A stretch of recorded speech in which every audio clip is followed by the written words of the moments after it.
యోహాను శుభవార్త 15వ అధ్యాయం 7వ వచనంలో ఏమంటున్నారు? నా యందు మీరును మీ యందు నా మాటలు నిలిచి ఉన్నచో మీరు ఏమి కోరిననో అది మీకు వసగబడును. Praise the lord. చూసారా ఆ మాటలో? నా యందు మీరును అంటే దేవుని యందు మనం ఉండాలి. తర్వాత మన యందు దేవుని మాటలు ఉండాలి.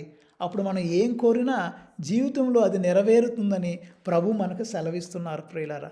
దేవుని యందు మనం ఉండాలి. దివ్య సప్రసాదం తీసుకున్నప్పుడు మనలోకి క్రీస్తు ప్రభు వస్తారు. మన ఆత్మ క్రీస్తు ప్రభుతో ఒకటవుతుంది. మన యందు దేవుని మాటలు, ఆయన యొక్క మాటలు మన యందు ఉంటే మనం ఏమి కోరినా అది మీకు వసగబడును అని అంటున్నారు.